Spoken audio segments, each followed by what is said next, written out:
John, owning Pro Football Focus, joins us now here in the Nation. And a good afternoon, John. How you doing out there? Doing well. Just got back from jiu-jitsu, so got a little ego boost going, so I'm ready to take on the Twitter trolls for the day. So feeling good. You tear them up there on the mat? Yes, sir. I don't get to train as much as I would like during the season because they're just so busy with everything that we got to do. So it's always nice to be able to get back on the mat at least a couple times a week to keep the skills in check. Now, my experience with jiu-jitsu guys, y'all are very humble. I like your life philosophy. You won't brag, but how good are you at this jiu-jitsu stuff, John? I'm always wondering. I'm pretty good. I used to compete a lot in college and stuff. I won the absolute at a tournament to go to Abu Dhabi to compete in front of like the sheiks and everything. I got third at the Pan Americans as a purple belt. What? You're a black belt, John. You're really damn good, okay? Yeah, I'm all right. I'm pretty good. I like to let others speak for it. Talk to people who have rolled with me, and they'll let you know. I love it, man. Well, thanks for that detail. Now, I've been saying, speaking of good, I've been hoping that Quinnen Williams can have a Micah Parsons-like impact, making teammates better. Can we see that? Can we project that? Yeah, I think that obviously I've been one of those people. I know Brian and Zach, and I think all of you guys have been on the same train for a few years now that the Cowboys have needed a real butt kicker at the inside interior defensive line, and a guy like Quinnen Williams is a guy who makes everybody else's jobs easier. Not only is he gonna draw double teams, but he has the ability to win off of double teams. He can take on the combo. When the combo leaves, he can shed and make plays. And I think a really cool little detail that is different between his time this year in New York and his time now in Dallas is he switched up his stance a little bit so that he could be a little bit more productive against the pass. You see him, he's a little bit more forward in his stance, his butt's a little bit higher, a little bit of a sprinter stance, whereas in New York, where they were playing more of a read-react type of front, he was kind of had his butt a little bit lower so that he can read and mirror step with the offensive line so that he can kind of stay square to the blocks, extend, see where the running backs go and shed, make plays like that. And his run production was really up, but his pass rush production has really plummeted in compared to other years. And as we saw, the switch back to the more forward stance allowed him to be a little bit more explosive out of his stance, and that allowed him to be extremely productive from a pass rush perspective against the Raiders for sure. John, I wonder how you think this offensive line is coming along. And Tyler Guyton, I think, is coming off maybe his best game. But now you finally have these five together after a lot of injuries up front that they were mixing and matching. What do you think, and how close are they maybe to gelling as a group and making this thing a strength for the football team?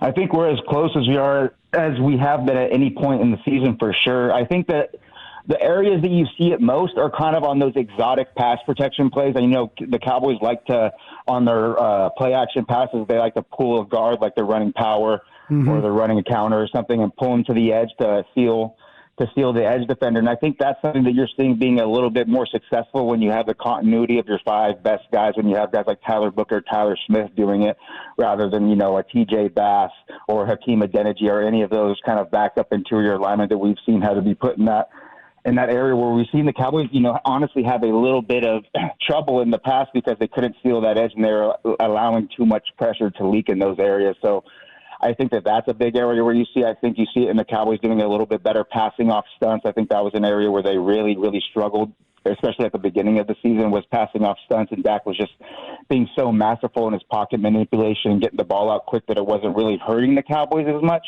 But I think now you're seeing the Cowboys front be a little bit more solid and bit more continuity in their ability to pass off those stunts, read those blitzes, see those coming, being on the same page. And, one thing that people don't overlook is like passing off the stunts, yes, but the offensive line has to pass at the same level so that they can pass off those stunts. And that was something, especially when Bass was in the game, you saw that him and Steele were having a lot of issues setting on the same plane, so they were struggling in passing off those stunts. And it's a little bit better when you have Booker and Steele in there. Are you starting to see Guyton just get quite a bit better? For sure. I think he's being more comfortable. He's a guy who hasn't had a ton of practice time with the Cowboys. He's had a lot of off-season injuries. He's had a lot of things that have really limited his ability to practice. And I just think the more reps he gets is the more comfortable he's going to get, and it's going to allow him to be more successful. I think the Raiders game was his best game that he's had this year for sure. Not only was he very successful in pass protection, I believe according to the PFF numbers, it was his only game where he wasn't credited with allowing a pressure. And then in the run game, I thought he had 4 or 5 blocks in the run where he was showing a good ability to, reach blocks on outside zone, reach blocks on inside zone, those type of things, kick out blocks. He was doing a little bit better job in that area. And he's a guy I think we all want him to be. I think he's most comfortable in pass protection, but if he can really continue to progress as much as he has in the run game, I think that would be a boon for his game, especially because we already know he has the athleticism, he has the range in pass protection. He just has to clean up some little things, and it's all going to start clicking for him much more consistently, I hope, down the stretch of this season. John, you mentioned kicking ass. I'm going to let you kick my ass on this one. Kick his ass, John. I want to try Diggs when he comes back at safety is what I want to do. I want to play him some at free safety and maybe let him be kind of a ball-hawking center fielder. I know people are concerned about tackling, but I think he plays with his eyes and the way he kind of reacts. If you let him do something like that, is that a possibility, or am I hitting the crack pipe on that one? I think there's a lot of traits that he has that could, lend itself well to playing free safety. Obviously, the ball skills, the athletic ability, the size. I think he has all of that to be a very good free safety. The only thing that I worry about is we have seen that he has a little bit of issues in zone coverage when he has to coordinate with his fellow defenders, when he has to pass off routes, take on routes, and all types of things that kind of see multiple things at once. And that's something I kind of worry about from the free safety position, because he kind of has to take a big picture look. He can't really have a narrow focus on one receiver or on one little, alley or silo of the field.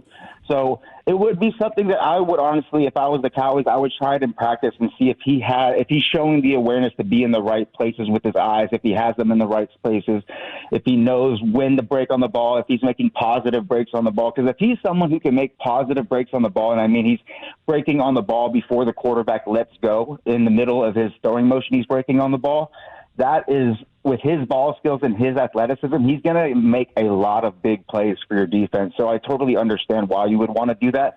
But I just think it's something that he needs to show in practice, which we're not privy to. Sure. But I would, if I was the coaching staff, I would definitely experiment with it in practice to see if he has, the right eyes, the right awareness. He understands how to communicate at such a vital position in this defense, especially a defense that plays so much cover 3 and that plays a lot of single high. John, there's a reason why you're my favorite analyst. Thank you very much for doing that, sir. Wickedly talented John Owning with us here on 105 Through the Fan. So sticking with the defense, and somebody that watches as much film as you do across the board around the league, how do you weigh the positivity we saw defensively for the Cowboys versus really an inept Raiders offense carrying over to when they're playing this gauntlet through the next 3 games? I think that's something that's really hard because, the Raiders really aren't a very good defense. No.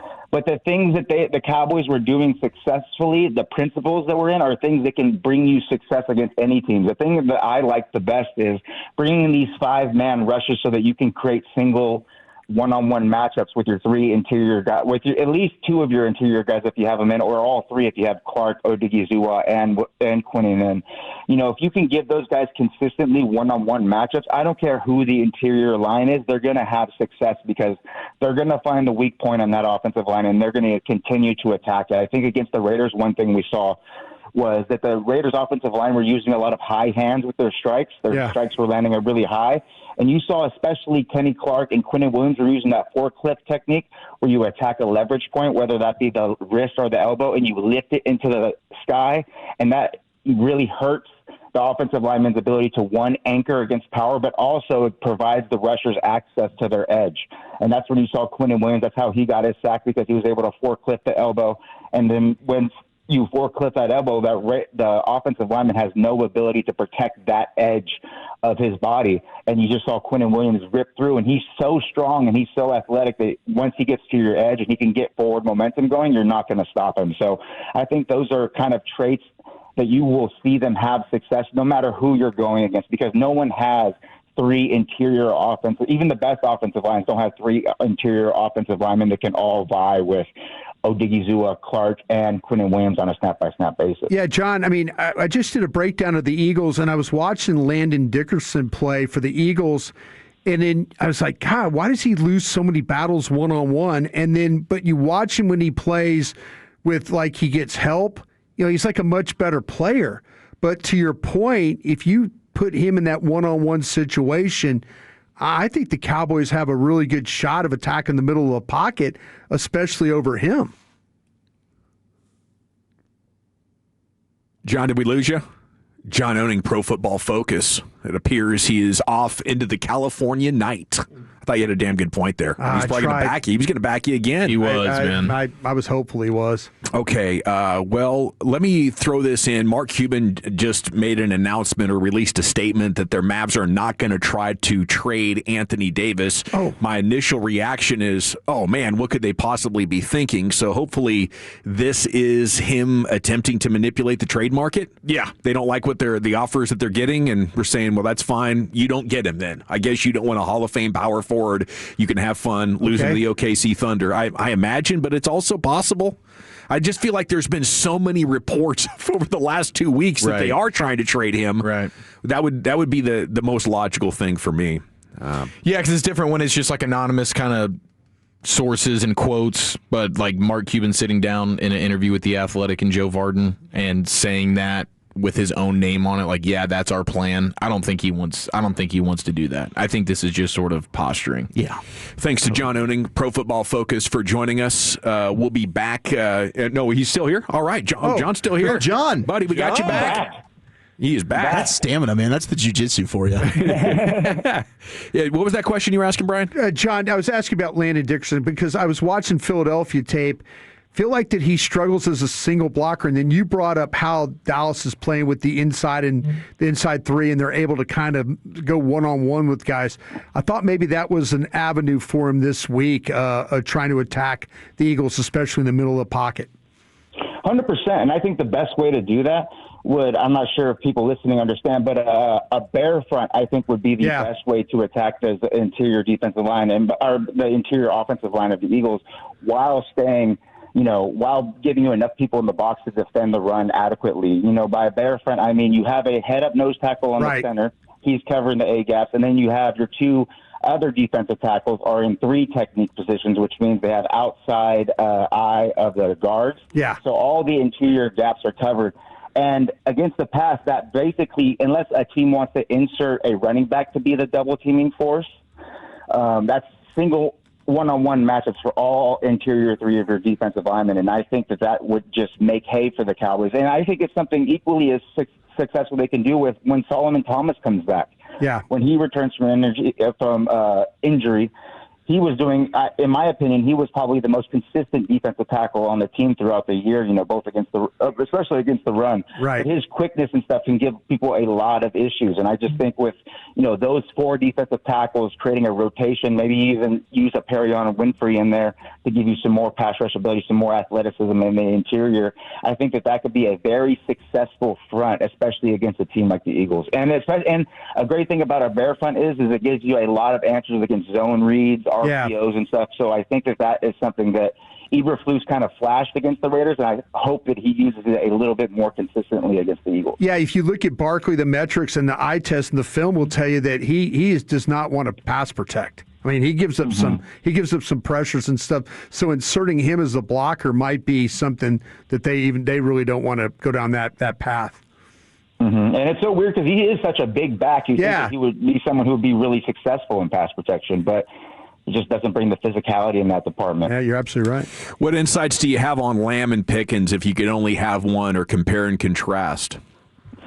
It's really interesting. I think I've been thinking about Pickens especially a lot recently and what his kind of superpower is as a receiver. And everybody talks about his ability to win 50-50 balls, but that hasn't really been the case for the Cowboys, at least the large portion of this production. I think his real superpower is his ability to manipulate pace. And I think that you see that with his route spins and his releases. He kind of slow plays a lot, and then he'll accelerate out of nowhere, and the cornerbacks just aren't ready for it because when he's not getting targeted, he does run lackadaisical routes from time to time. That is the truth. Just, jogs through it. But I used to be, at the beginning of the season, I was really hammering him for it. But it kind of plays into his pace manipulation because he kind of lulls these cornerbacks into a sense of confidence, and then he'll just accelerate, and they kind of are like a tick slow to react to what he's doing. And you see that on these slants, on these stop routes, these kind of things where he can kind of slow play this and then accelerate at the break point, and that's allowed him to be really successful. Now, me personally, I still kind of prefer Lamb because I'm the kind of guy that thinks route running over everything, and I just think Lamb is a much more refined route runner who can win in a much bigger variety of ways throughout the field. You can get him the ball in so many different ways, and he can be successful, and he can beat a wider variety of cornerbacks, in my opinion. But I honestly think the best thing for both of them is having the other one on the opposite side of the field, because that maximizes both of their abilities the most, in my opinion. I love it. John Owning, Pro Football Focus. Great stuff, man. We'll try to catch up with you soon. Have a great night. Hey, thank you guys. Really appreciate you guys. Have a great day.